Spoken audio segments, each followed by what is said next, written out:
Retro. Hello there. This is James Arnold Taylor, the voice of Obi-Wan Kenobi, and you're listening to Dennis and Jay on Podcast Stardust.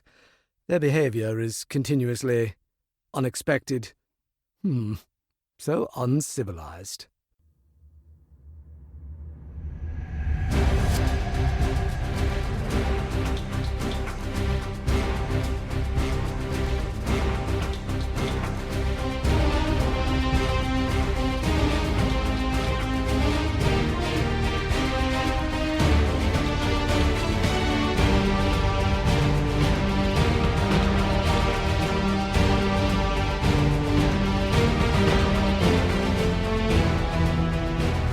Welcome to Podcast Stardust. This is the fully armed and operational podcast dedicated to Star Wars news, reviews, and discussion.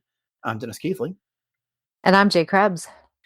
And this episode features our discussion of Episode 4 of Skeleton Crew. But before we dive into some droid and action, Jay, you want to remind everyone where we can be found around the internet? Methinks we can be found on Facebook, Instagram, and X at Podcast Stardust. Can't say I remember any Instagram. No. All right. Well, the dish is aligned. The signal's boosted to maximum output. The shield is down. We are now broadcasting to the galaxy. And as I said just a second ago, we are covering Episode 4, Skeleton Crew, which is called Can't Say I Remember No At Attin, which comes up quite a lot. Yes, it does. Before we get into the details, Jay, why don't we start off with some of our non-spoiler thoughts on this episode? So what did you think? The pacing was definitely a lot different in this one. I feel like there was some good action in here, but it was more for setting up what's to come next.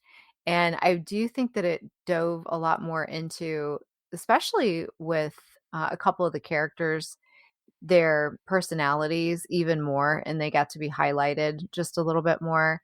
And there are definitely a lot more questions once again than answers at the end of this one.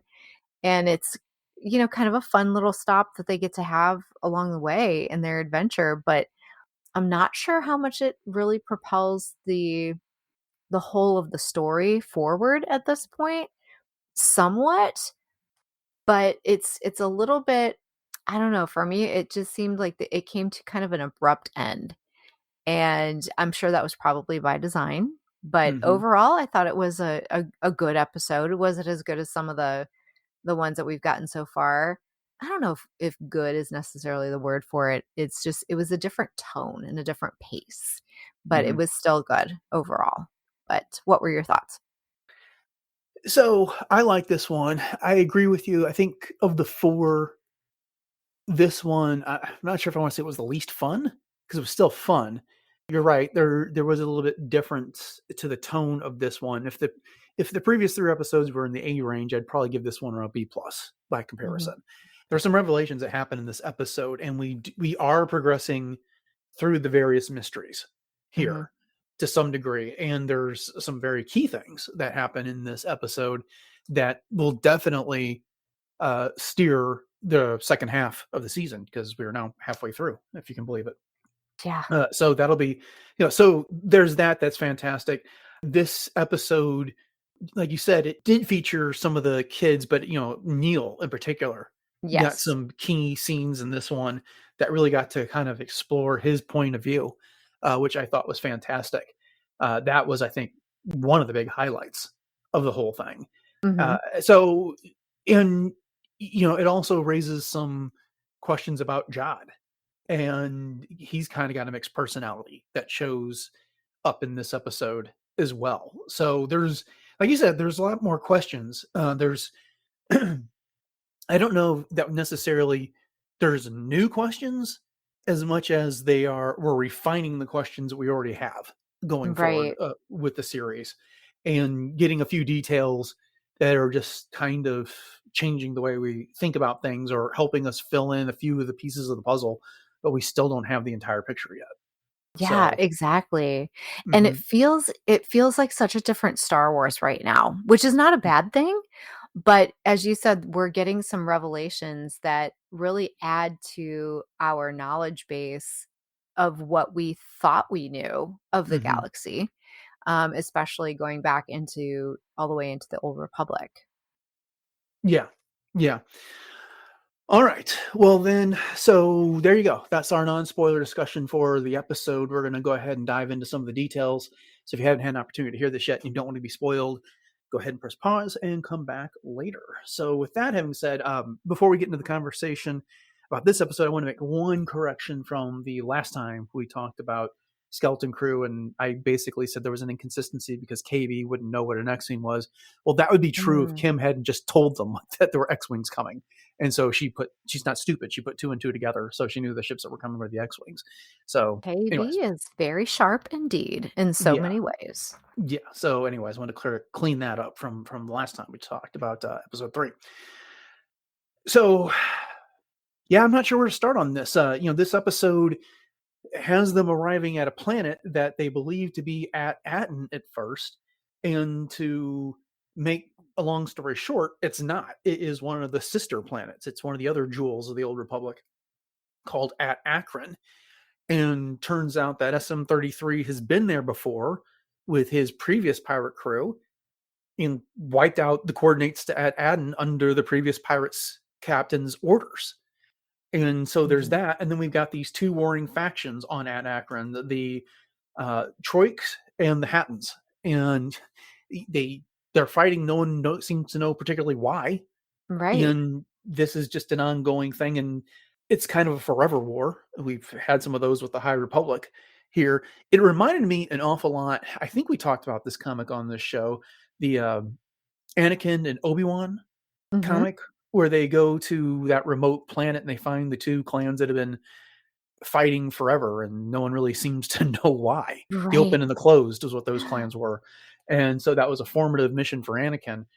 Just like this is kind of a formative part of the story for these kids here. Sure, sure. Yeah, that's a really good comparison, actually.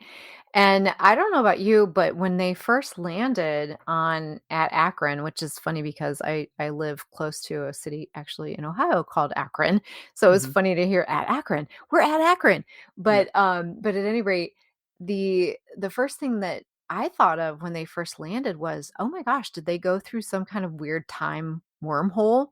Because they were as they were coming down through atmosphere and, the first thing that kind of threw me off was the fact that the ship was going into autopilot. Hmm. And so 33, mentions that and says, "Nope, I'll take her in myself, after that."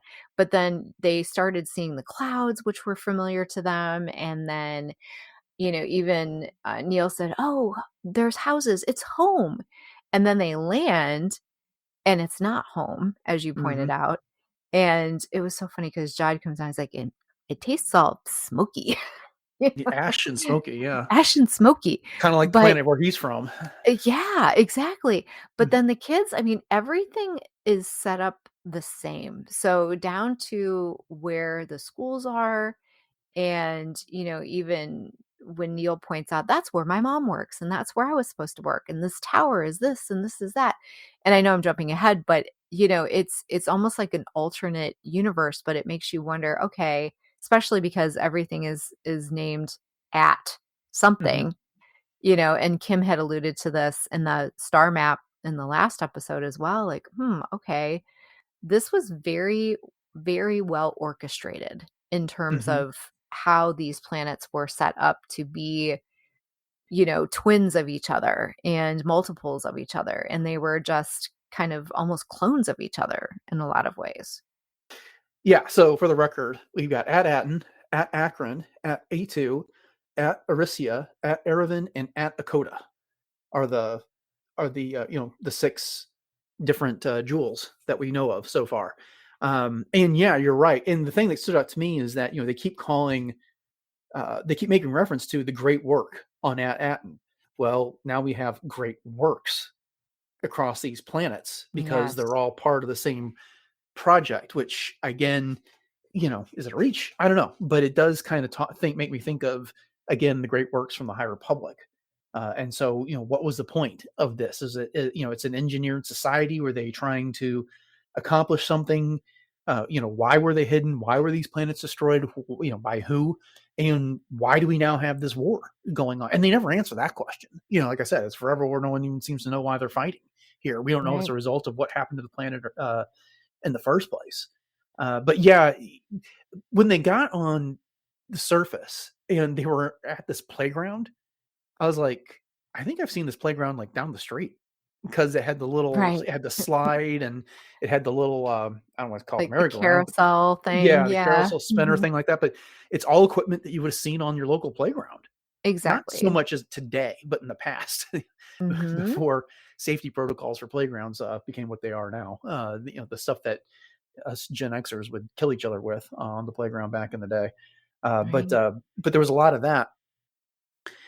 And to your point, yeah, I mean, this is a ruined version of At Attin, and they stumble into this war when they find another child by the name of Hana, who is a soldier in her father's army, and he's General Strix. And she confronts them. It's like, what flag do you fly? And, which faction are you with? And she quickly figures out they're not with the Hattans. She's with the Troik. And so she kind of takes them under the wing, and they evade this Hattan patrol that's going by. It's funny. They hit in a bus with a ruined RX droid in the front of it. So Yep, I yeah, caught that. Almost like, they were going to school. And of course she's telling them, get down, get down, get down. And who's popping his head up through the window? Wim. Come yeah. on, Wim. Always touching stuff, messing with things, poking his head out, making noise. Definitely. But there's something I want to say about that as we get a little bit further into the discussion here. So, we can't let it go without commenting that the Troiks, and I'm assuming the Hattans as well, employ child soldiers Right. in their armies. Mhm. And that, I think, speaks volumes as to the travesty that's going on this planet. But that's not like really a detail that they worked into. You mentioned the tone earlier. You would think something like that would make this a whole lot darker than it actually was.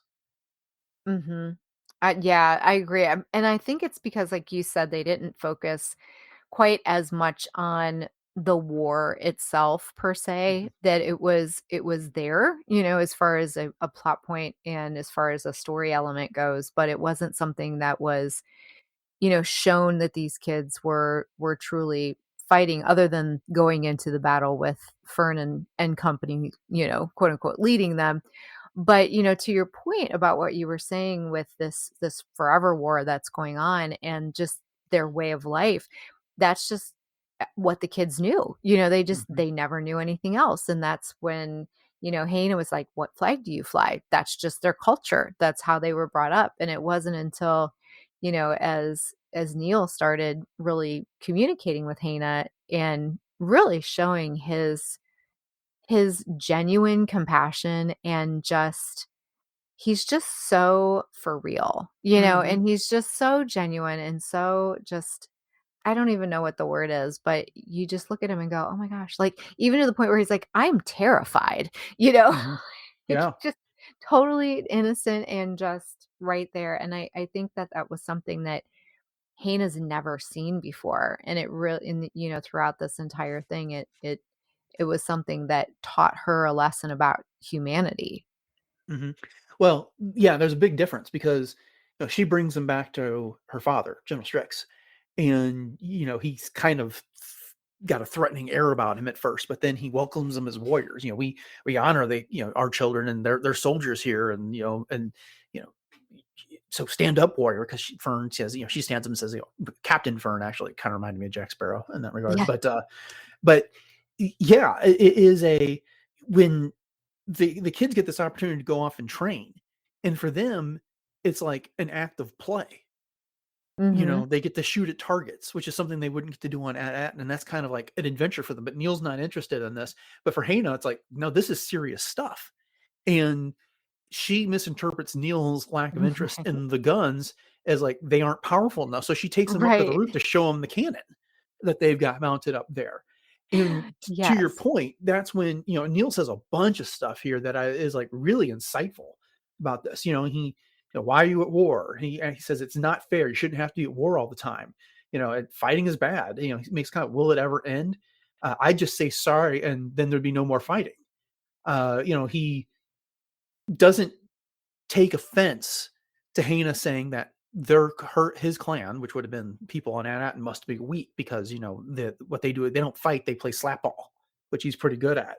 But then he says something really profound, because like he thinks it would be the really brave thing would be if they just made peace already.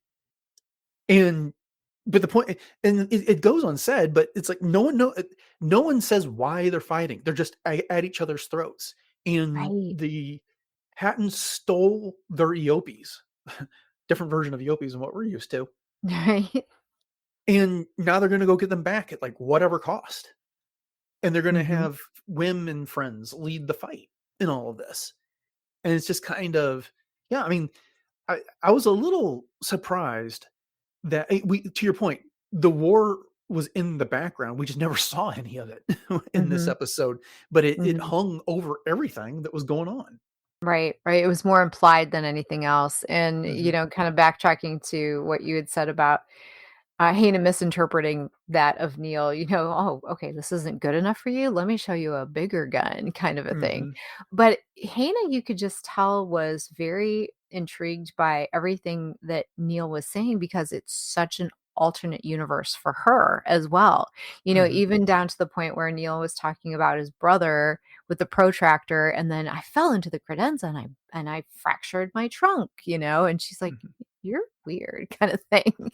And it's because it's something that she was not used to. And it's, in a lot of ways, the kids on At Akron were doing their culture's great work, in that they were being, essentially tested into the different ranks of warriors by proving themselves. Whereas on At Attin, the kids were going to school to, be placed into their forever jobs, kind of thing, to do their great work. Yeah, that's a good comparison. I think the big difference being here is that, well, I'm not sure that actually the difference I have in mind is actually works, because there is no failure on At Akron. And, the joke was, if Wim did fail this test, he was going to be dragged off to the mines below the school Right. to work there. Whereas failure is here. He's like, oh, you fail, you drop in battle when it comes down to it. And where Fern is top of her class, and everyone wants to do well in the assessment and become an analyst, or or an administrator of some sort. Hana can't wait to take over for her dad and be the one that finally defeats the Hattans. But Right. that's But we such an don't know how. unrealistic thing to think will even ever happen, because, presumably this war has been going on since the planet was quote unquote destroyed. And Why what does she think destroyed it? this? Yeah, and so why would things suddenly change now? But the other thing is kind of interesting, is like, the Troik were not unused to Outworlders. They'd say they don't have much use for them, other than they trade their hides that they collect for munitions Right. and weapons, and they go there. So people, at least some people, come by. I take it it's not the mainstream of galaxy that come by, because otherwise everyone would know about this. But anyway, so remote world, but still not completely hidden. Okay, let's get into SM33, because this is such, this gets to the core of the memory, or the core of the mystery, I should say, that's going on here. But he gets left behind with Jod, and it's funny because he's told by the kids to keep an eye on Jod, and so he engages the babysitting sequence, and then just starts taunting Yes. Jod, come on board, baby. It's just, now, baby. So he just keeps And Josh after was him. kind of going along with it, like, whatever. Yeah, he's slightly annoyed, and then he gets on board, not baby, I'm Jod, when he gets accused of being a thief. And then SM33 says, oh, sorry, Akron is messing with my memory. And that's the first time we get the name of the planet. And that's when it starts to come together for Jod that, okay, so the data that they got from Kim, based on the descriptions of the planet, got them to one of the fill in the blank planets, but not the right one. And then SM33 reveals that, he's been here before, he knows something about it, and Jod starts asking him about treasure. And I'm grouping things together because we had multiple conversations. Every time the name At Attin comes up, he, he rotely recites, "Can't say I remember no At Attin." Mhm. And then Yeah. that's what causes everyone it dawns on everyone that that's kind of like, yes, they know, and they yell him to stop it, and then they realize no, it's they put two and two together that he has some sort of a memory override that he can't talk about At Attin, and it takes Fern to give him the order to override that memory block for him to reveal that he'd been there before with his previous captain. His captain killed the crew of everyone who had seen the coordinates for At Attin because they're all inside this fallen sanctum, which happens to be what the tower that their supervisor would have been here on At Attin. Right. And furthermore, he told this former captain, SM-33, to forget ever having seen the coordinates. But if anyone comes around looking for it or the treasure, he's to crush them and pull them apart limb from limb. Yeah. So, That was yeah, I getting mean, kinda creepy there at the end. yeah, he was getting very creepy there at the end.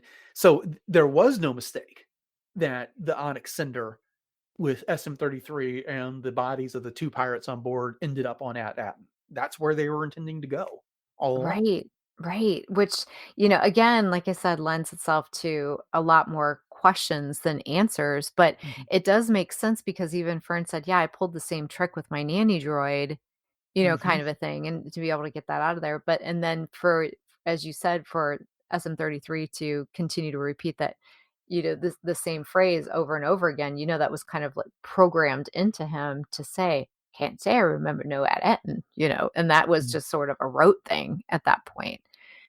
But, yeah, my feeling too is I almost feel like the "at" is more of an acronym than a prefix. So I'm wondering if there's actually it's going to be revealed that the AT stands for something.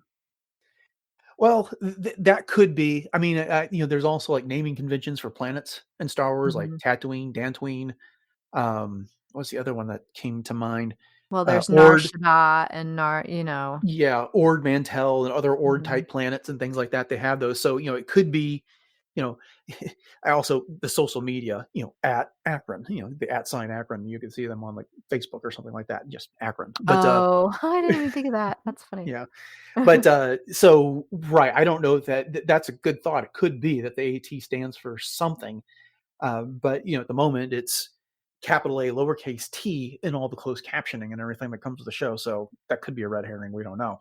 Mhm. Um, but again, the former pirate captain really had to believe in some treasure at At Attin, and how has it even got put on this trail that he could figure it out that if he went to one of the other planets, he'd get the coordinates for At Attin? And it Right. also begs the question is, did he go to any of the other former jewels of the Old Republic and look for the coordinates there? And if he did he wipe out other crews or destroy the coordinates on those planets? A lot of Right. unanswered questions. Yeah, do you get the feeling that we're going to be taking a tour of all the ats? From here on out, I know we don't have that many episodes left, but, at least hitting another couple of these planets along the way for even if it's just for comparison sake, compare contrast kind of thing. Like maybe next week they'll land on Atarissa or Arisia, I guess it's pronounced or whatever. They have the coordinates for all of those other planets Right. besides Ed Hatton now, so that is a possibility. I was going to say the same thing you just did, is that they've got 4 episodes left, so they can't. I'm not sure they can necessarily go to all of them Mhm. in that time, but it would. But it almost seems like if the captain went to that much trouble to wipe out the coordinates for At Attin here, if they were available on the other planets, you would Yeah, think go to another planet. Yeah. he'd go to those other planets and get rid of them there as well. So he was the only one that had the location. Maybe he did. Maybe we don't. I don't know. We don't. We'll find out. I also wouldn't be surprised if the answer to move the story along is they figure out how to override SM-33's memory again so that they Mhm. can turn him on without him attacking them and then get more information about where they need to go next or the coordinates for At Attin or some other clue that they can follow at that point. Lots of possibilities when it Oh, comes down to sure. it. Sure. Uh, And do you think we've seen the last of Kim at this point, or do you think that Kim will resurface at some point? I hope she resurfaces at some point. I hope we'll see her again. And if not here, in some other show, because I thought she was fantastic. Right. I agree. Yeah. So we get a little bit more of the kids as a crew starting to come together here when they get to the top of the fallen sanctum and they don't have the coordinates for At Attin there. Fern kind of runs off and she's frustrated. She's beyond aggravated because, they came all this far. It was, they were scared, they were terrified, what they were nearly pressed into doing by the Troik.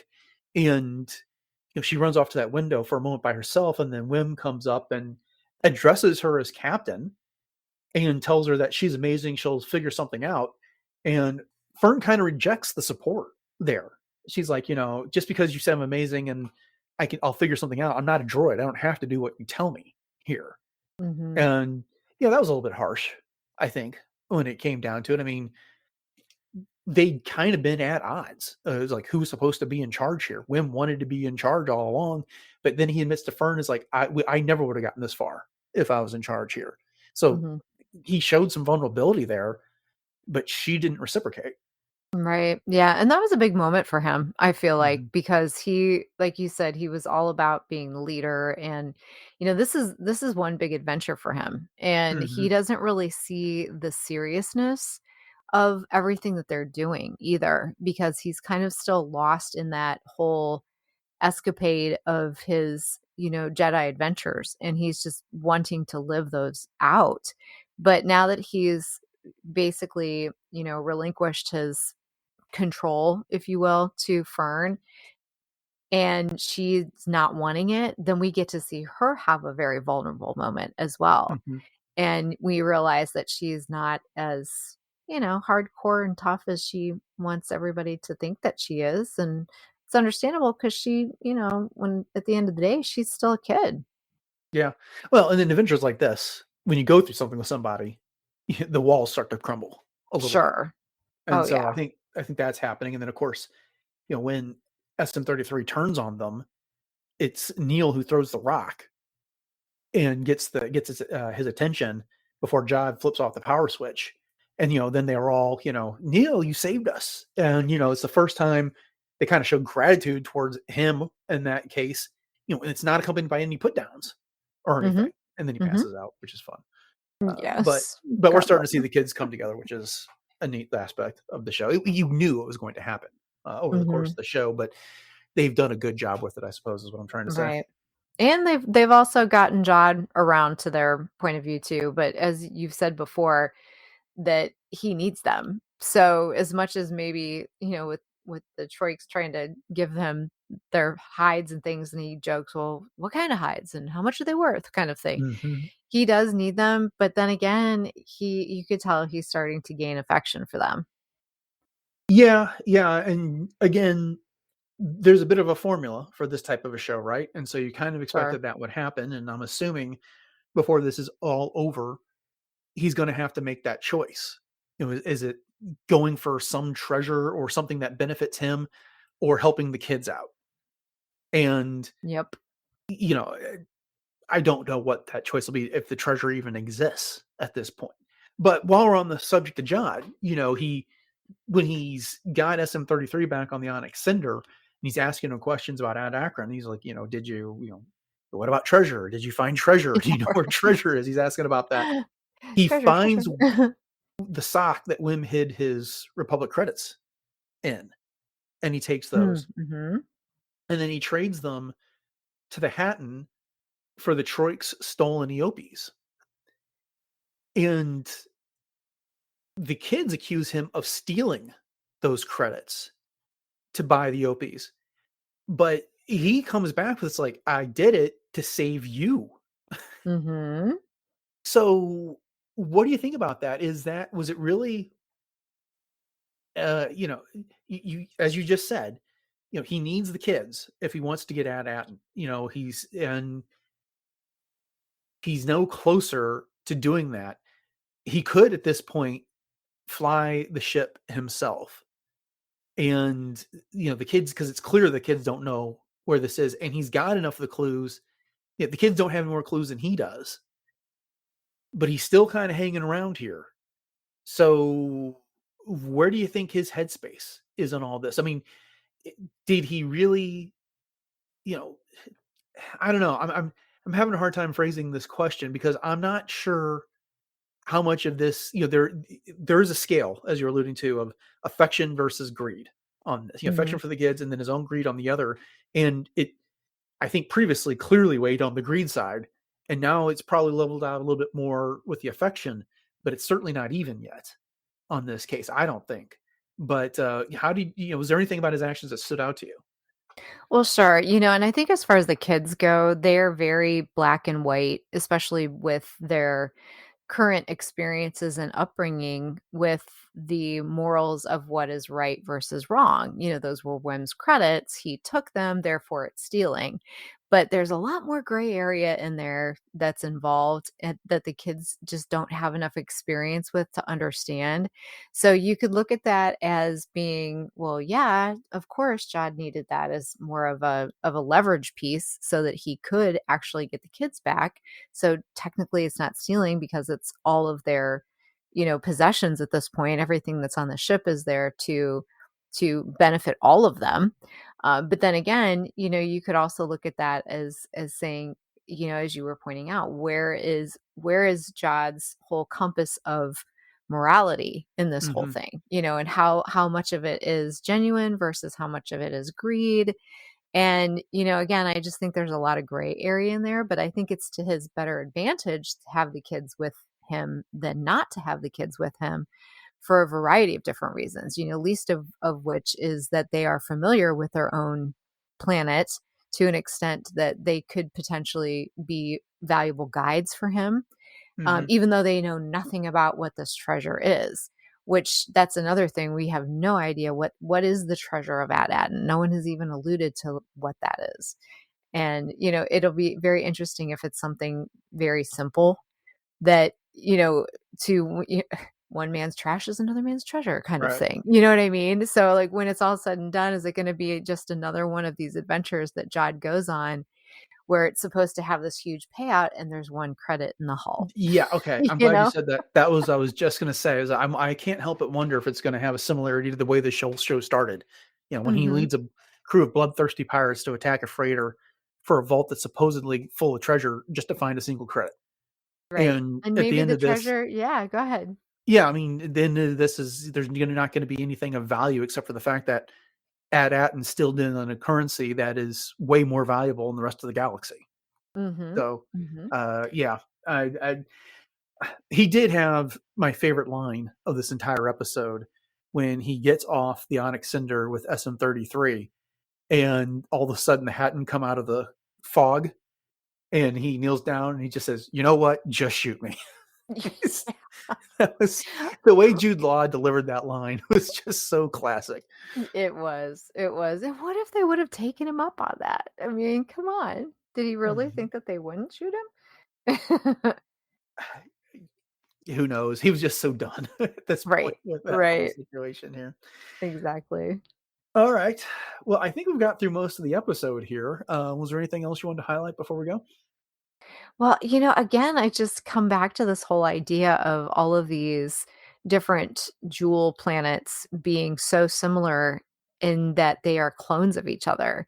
Hmm. And I'm very interested to see if, in fact, we are going to get to see one of the other planets that perhaps is in a different state of being than what this one was. And I think that would be really neat to see as far as Hmm. the world building goes. And I don't know if we're going to get any more answers necessarily next week, but I'm definitely along for the ride. Yeah. I think they're going to keep peeling it back a little at a time to keep us interested in the Hmm. mystery. And they're doing a really, really great job pacing that out right now. So, Hmm. Yeah. And I want to know who the original, pilot and captain were for the ship. yeah, drawing the similarity, Jod slash Captain Silvo slash, Crimson Jack. I can't help but wonder if, as they were getting to At Attin, they realized there was no treasure, And so whoever that crew member was, mutinied against the captain, Yeah. just like the way Silvo got mutinied against. Mhm. So, yeah, I mean, who knows? We'll find out. There was clearly some sort of fight that happened over something. So, Mhm. all right. Okay. Indeed. Well, then, I think that'll do it for this discussion of episode 4 of Skeleton Crew here on Podcast Stardust. Thank you all for joining us. We hope you've enjoyed our discussion in this episode. And if you did and you haven't done so already, please consider subscribing to Podcast Stardust on your podcatcher of choice. We're pretty much available on all of them. And once you've done that, to the extent that your podcatcher supports ratings, reviews, likes, or whatever they may have, please do that as well. That'll help us out and help us get noticed by others. And then if you want to check out the entire catalog of shows beyond what you'd find on your podcatcher, head over to retrozap.com, where you'll find all previous 822, as well as some other great podcasts covering all kinds of things like Marvel, the Animaniacs, more Star Wars, collecting, Dune, and lots of stuff. We got a lot of great shows over there on the network. Jay, you want to go ahead and remind everybody one more time what our social media contacts are and where else we have set up shop on the internet? We are very easily available on Instagram and Facebook at Podcast Stardust. And we also have plenty of Pinterest boards for you to take a look at and get some great ideas for everything Star Wars. And then we also have our 2 YouTube outlets, which is the regular YouTube as well as YouTube Music. Both of those do support likes, shares, subscribes, and also interactions. So if you are up for some chatter on that and leaving some reviews and such, you can definitely do that. Dennis has been really great about getting back to people on that. And then we also have another real-time chatter option for you. If you go to our Discord room, which is part of the RetroZap Discord server, the link to that is in our show notes. And another link that you can find in our show notes is to our TeePublic store. So we have 7 different show logo designs available on all kinds of different home goods and apparel. So if you are in need of something for Podcast Stardust logos, that's where you'll want to go. All right. Remind everybody what you got going on in cosplay. Absolutely. So right now on my Instagram, which is at j.snipscosplay, I recently just did a little reel that is kind of a pass the gift box kind of a thing. And so that was put out by the Instagram user that goes by Asian Sith Mistress. And so it was a whole bunch of people, mainly in Mandalorian and Inquisitor outfits that participated in that one. So you can check that one out on Instagram. That was a lot of fun. And I also have some new photos from GalaxyCon Columbus that were taken by Docker Cap Photography, Nick Porterfield. So you can check those out as well. And once again, that's at j.snipscosplay. All right. Upcoming on the show on Monday, we are getting into the latest audio drama for Star Wars called Tempest Breaker. And then on Wednesday, on Christmas Day, we are doing our Star Wars holiday character gift exchange. It's kind of a tradition we've had going for the past few years, and it's a lot of fun. So make sure you join us for that after you've opened your own Christmas presents. So with that, thanks for listening to episode 823 of Podcast Stardust, everyone. Have a great weekend, and until next time, may the Force